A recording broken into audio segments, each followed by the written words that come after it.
Donc aujourd'hui, nous ouvrons un passage dans Matthieu chapitre 4. Jésus vient d'être baptisé, le ciel s'est ouvert, la voix du Père a retenti, celui-ci est mon Fils bien-aimé en qui j'ai mis toute mon affection. C'est un moment de gloire, de lumière et de confirmation. Mais qu'est-ce qui se passe aussitôt après?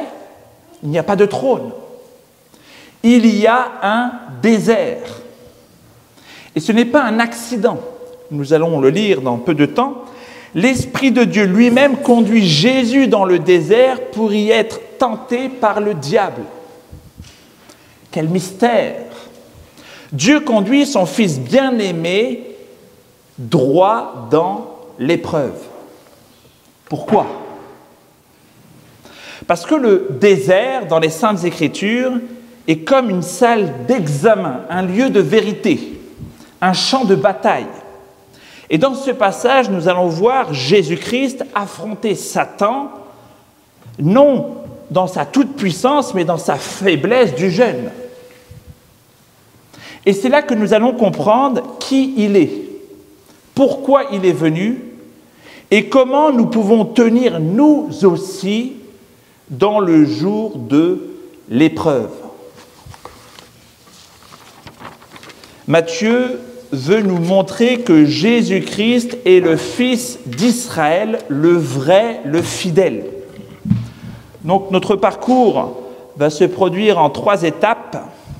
Premièrement, le vrai Fils est mis à l'épreuve comme Israël, mais il tient bon. Le vrai Fils refuse de tester Dieu là où Israël l'a provoqué. Et enfin, il choisit la croix plutôt que la gloire facile. Je vous invite à vous lever pour lire les Saintes Écritures en Matthieu chapitre 4. Alors Jésus fut emmené par l'Esprit dans le désert pour être tenté par le diable. Il jeûna 40 jours et 40 nuits, puis il eut faim. Le tentateur s'approcha et lui dit: « Si tu es fils de Dieu, ordonne que ces pierres deviennent des pains. » Jésus répondit: « Il est écrit, l'homme ne vivra pas de pain seulement, mais de toute parole qui sort de la bouche de Dieu. » Le diable le transporta dans la ville sainte, le plaça sur le haut du temple et lui dit: « Si tu es fils de Dieu, jette-toi en bas, car il est écrit, il donnera des ordres à ses anges à son sujet. Et ils se porteront sur les mains, de peur que ton pied ne heurte contre une pierre. » Jésus lui dit: « D'autre part, il est écrit, tu ne tenteras pas le Seigneur ton Dieu. » Le diable le transporta encore sur une montagne très haute, lui montra tous les royaumes du monde et leur gloire. Et il dit: « Je te donnerai tout cela si tu te prosternes et m'adores. » Jésus lui dit: « Retire-toi, Satan, car il est écrit, tu adoreras le Seigneur ton Dieu, et à lui seul tu rendras un culte. » Alors le diable le laissa, et voici que les anges s'approchèrent de Jésus pour le servir. Je vous invite à vous asseoir. Donc nous voyons que Jésus-Christ est conduit au désert. Tout comme Israël a été conduit au désert après la traversée de la mer Rouge. Souviens-toi, Israël est sorti d'Égypte, a traversé l'eau de la mer Rouge, puis il a erré 40 ans dans le désert, guidé par une colonne de feu, de nuée, symbole de la présence de Dieu. Jésus, lui aussi, sort de l'eau, nous l'avons vu la semaine dernière, par le baptême dans le Jourdain, et là, l'Esprit descend sur lui comme une colombe, comme une colonne qui vient le guider, et nous le voyons dans notre texte, l'Esprit qui guidait Israël guide maintenant le Fils lui-même dans ce désert. Ce n'est pas simplement symbolique, c'est intentionnel. Jésus-Christ rejoue l'histoire d'Israël, mais sans tomber.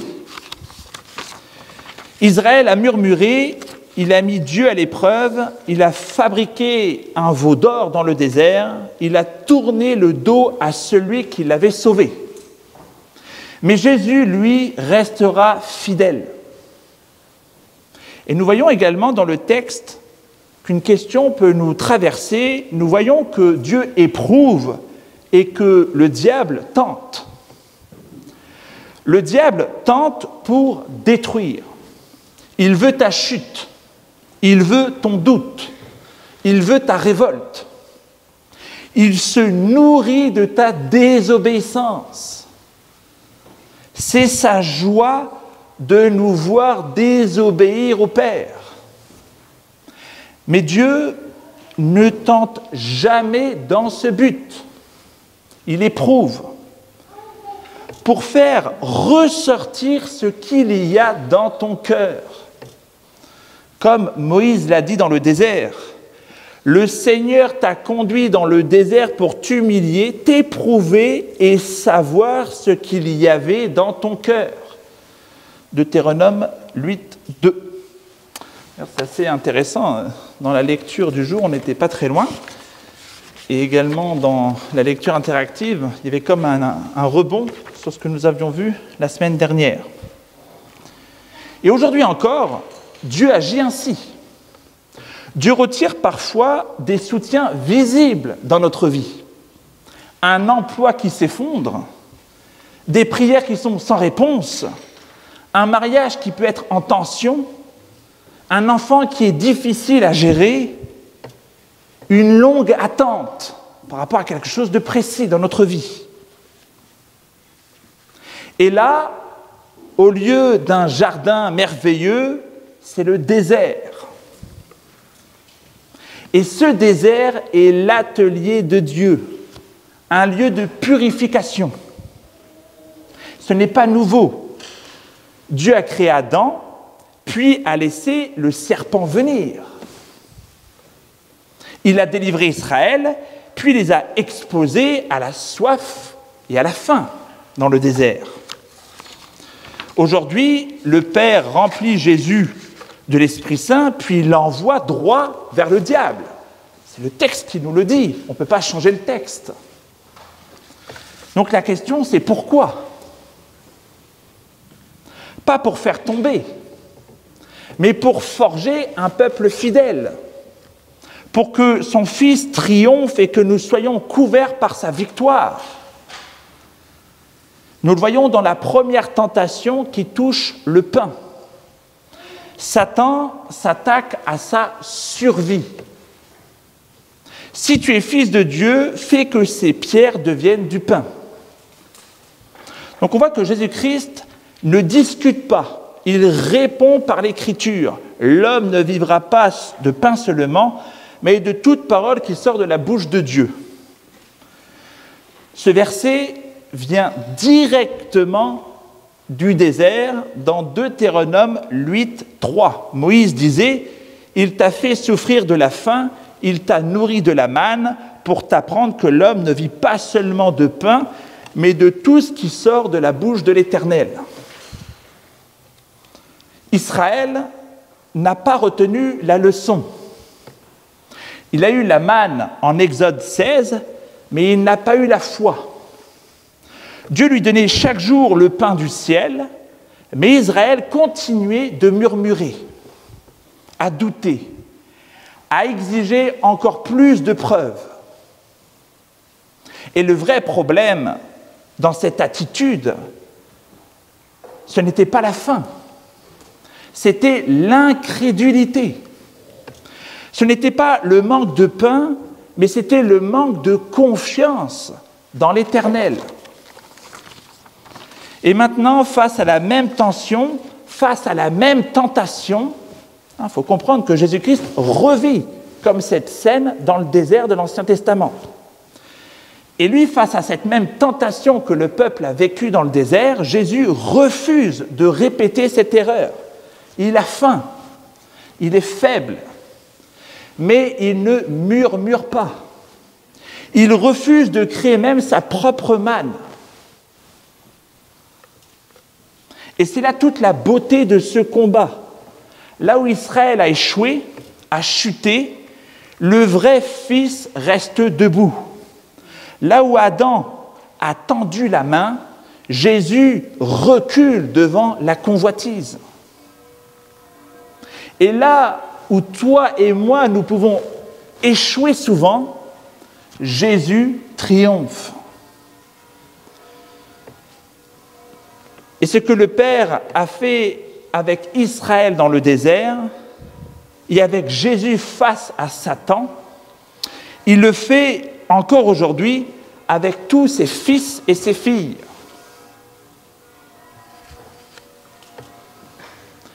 Et l'Esprit ne nous conduit pas toujours vers le confort. Parfois, il nous entraîne au combat, dans des déserts brûlants, dans des vallées d'épreuves, face à des tentations qui sont réelles, ce n'est pas simplement spirituel.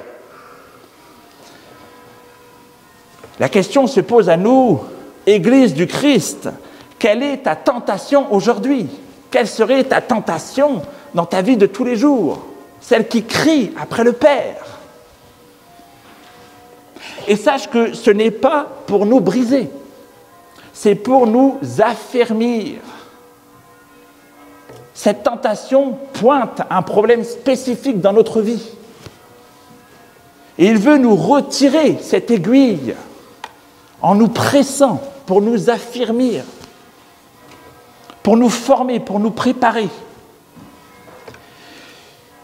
Il ne pousse jamais au mal, l'Éternel, mais il laisse parfois Satan se tenir sur notre route pour que notre foi grandisse, pour que nos genoux et notre prière s'endurcissent, et pour que notre espérance en lui s'enracine.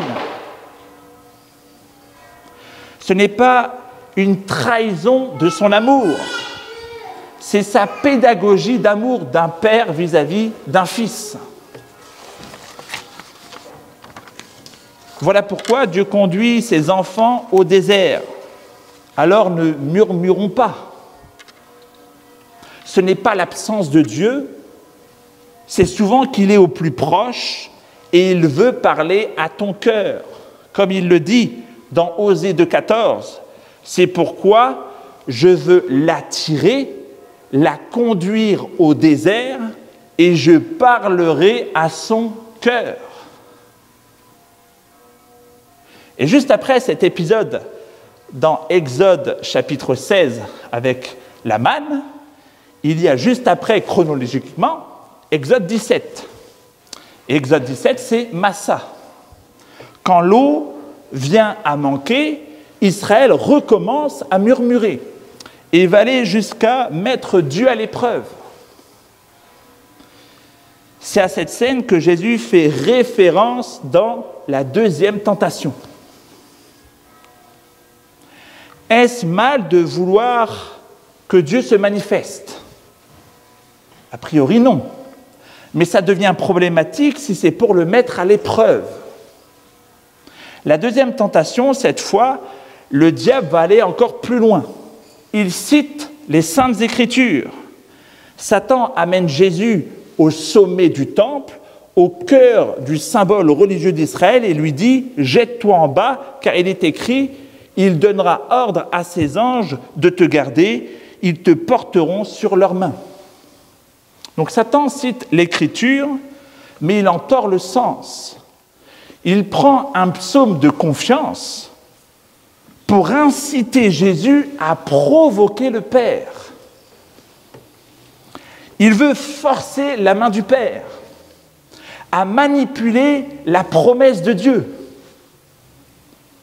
Mais Jésus-Christ ne tombe pas dans le piège, il répond par Deutéronome 6,16 « Tu ne tenteras pas le Seigneur ton Dieu comme vous l'avez tenté à Massa. » Je rajoute « comme vous l'avez tenté à Massa. » Donc Massa veut dire la mise à l'épreuve, la querelle. Et que s'est-il passé à Massa dans Exode 17 ? Le peuple a soif, il panique, il murmure, il défie l'Éternel. Il se pose cette question, l'Éternel est-il au milieu de nous, oui ou non ? Mais ils ne priaient pas. Ils accusaient Dieu. Ils avaient un refus de foi. Pas juste une mauvaise attitude. Ils exigeaient une preuve avant de croire. Comme si Dieu devait se justifier. Et Jésus-Christ, lui, refuse cela. Il ne saute pas. Il ne teste pas Dieu. Il l'honore. Il préfère la confiance à la démonstration.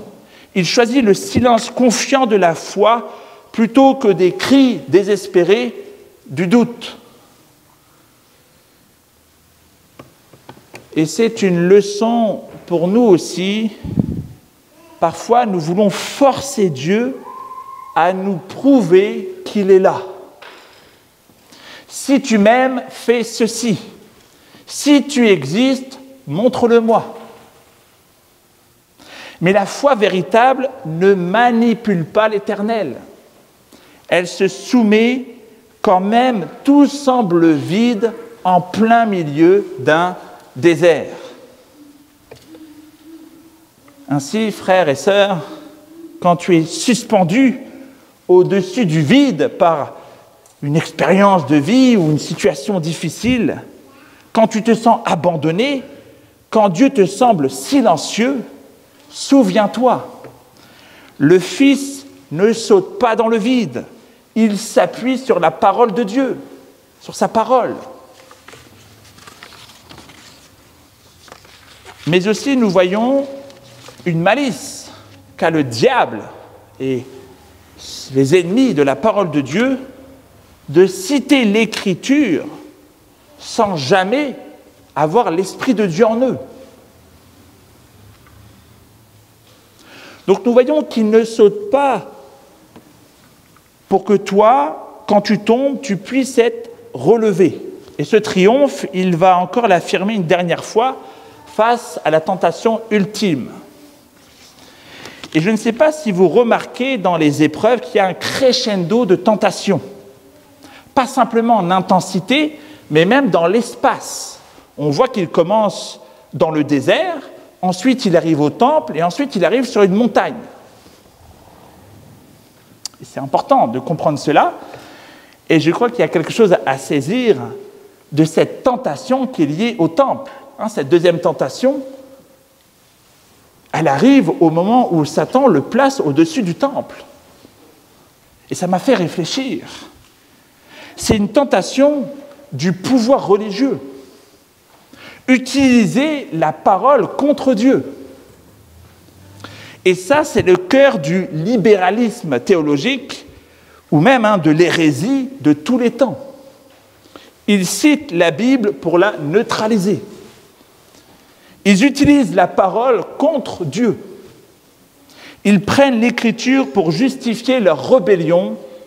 Ils citent des psaumes pour nier le jugement ou les évangiles pour excuser leurs péchés.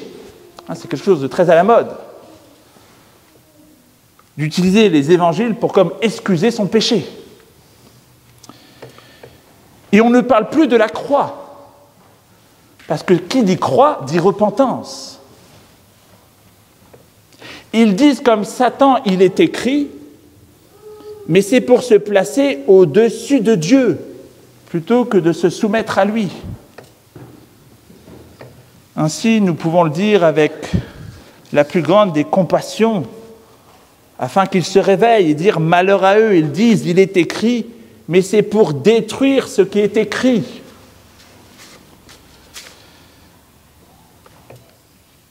Ils ne se repentent pas. Prions pour que lorsque nous rencontrons des personnes qui citent la parole pour en réalité la détruire, qu'ils ne restent pas dans leurs ténèbres, mais qu'ils puissent voir la gloire de Dieu qui va éclairer leur état. Et pour nous, Église de Christ, que jamais nous ne citons la parole pour résister à Dieu, mais que nous la recevions avec tremblement, avec soumission, avec une foi vivante. On n'est pas solo scriptura. Seigneur, préserve ton Église, guide-nous humblement dans ta parole et qu'aucun de nous ne devienne un docteur des ténèbres avec une Bible à la main, utiliser la Bible pour détruire. Et après le temple, Satan emmène Jésus à une très haute montagne.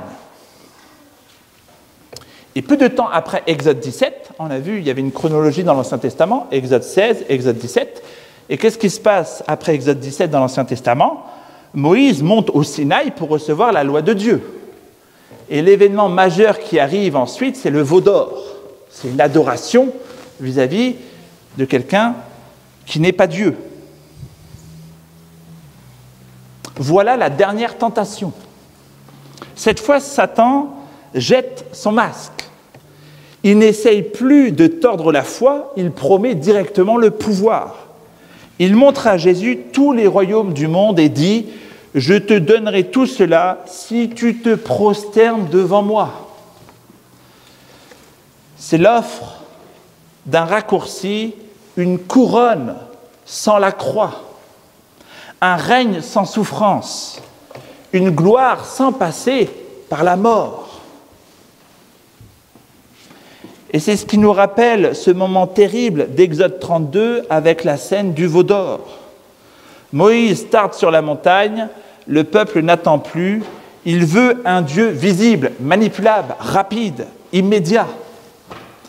Ils se prosternent devant un faux Dieu. Ils choisissent le visible plutôt que la fidélité. Mais Jésus-Christ, lui, ne fléchit pas. Il répond avec autorité et il va utiliser encore une fois une parole qui était du temps du désert en Deutéronome 6,13. « Tu adoreras le Seigneur ton Dieu et tu le serviras lui seul. » Il refuse d'adorer Satan, il refuse de trahir son Père, il refuse la gloire sans obéissance. Et ça, c'est toute la beauté de l'Évangile. Le vrai roi refuse d'entrer par une porte ouverte par le diable. Il choisit la croix, parce que c'est la volonté du Père. Frères et sœurs, combien de fois nous aussi, nous voulons le fruit sans l'arbre, le succès sans la foi, le confort sans combat. Jésus-Christ nous montre une autre voie. Et d'ailleurs, cette tentation reviendra plus tard.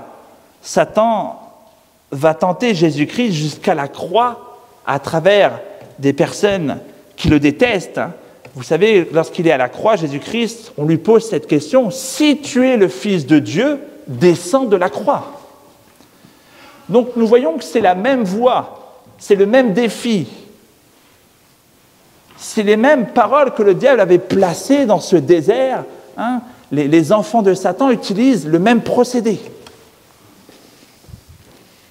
Et cette fois, c'est au sommet de la souffrance. Jésus reste suspendu, pas par faiblesse, mais par obéissance. Vous imaginez, vous voyez Jésus-Christ crucifié sur la croix, et il y a des gens qui se moquent de lui, en train de descendre la croix, c'était le Fils de Dieu, descend. Cette phrase « descend de la croix » me révèle à quel point je suis encore loin de la saisir, cette croix. Et à quel point l'amour de Jésus-Christ dépasse toute sagesse humaine. Il aurait pu les exterminer avec son pouvoir, mais son amour l'a retenu. Et dans notre texte, que se passe-t-il à la fin, après cette fidélité de Jésus-Christ? Nous voyons en Matthieu 4,11, « Alors le diable le laissa, et voici des anges vinrent auprès de Jésus-Christ et le servaient. » Donc c'est le dernier point. Nous voyons que le mot grec « diakonoum » signifie « servir activement », comme on sert un repas ou comme on soigne un blessé. Et ce n'est pas une image poétique. Les anges prennent soin réellement du Fils après la bataille. Et c'est un écho à 1 Roi, chapitre 19, versets 5 à 8, où un ange nourrit Élie dans le désert. Donc on voit qu'il y a des anges qui prennent soin des prophètes ou des hommes de Dieu dans l'Ancien Testament. Et dans ce cas-là, il y a un ange qui vient secourir Élie et qui va le nourrir.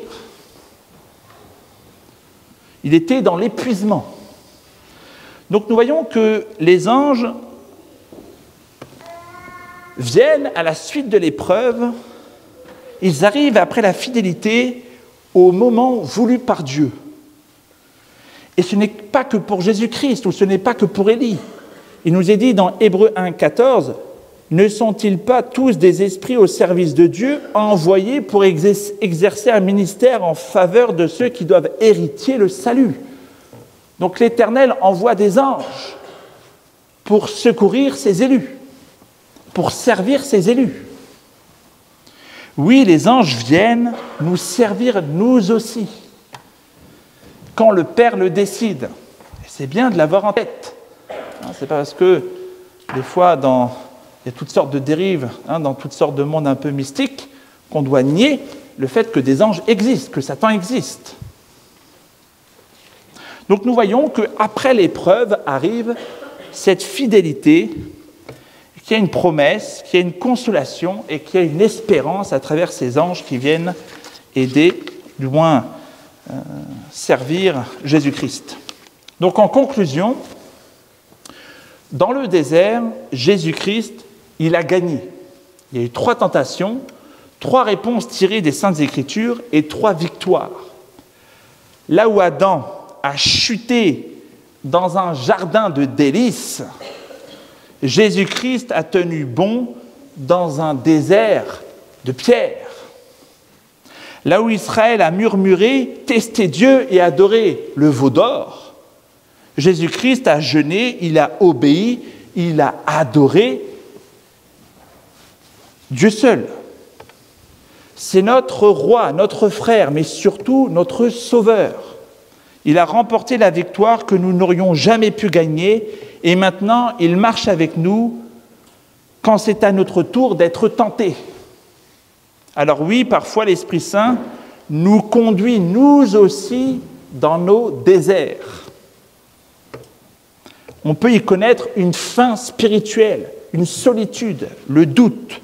Mais souvenons-nous, ce n'est pas pour nous faire tomber, mais c'est pour nous faire grandir. Et lorsque le diable vient murmurer, tu n'es pas vraiment un enfant de Dieu, prouve-le. Prends un raccourci, abandonne.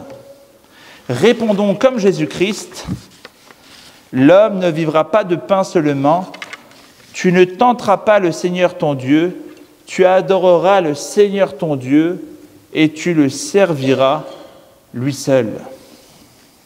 Prions. Éternel, merci de réaliser ce que nos pères n'ont pas pu réaliser dans le désert à la sortie de la mer Rouge. Merci de refaire cette histoire et de la gagner.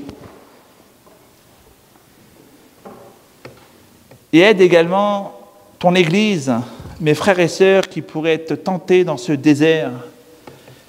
Différentes voix peuvent peut-être venir à leurs oreilles. Il y a cette voix qui accuse. Donne-leur d'écouter la voix de celui qui a déjà vaincu et qui puisse marcher victorieux, libéré, au nom de Jésus-Christ. Amen.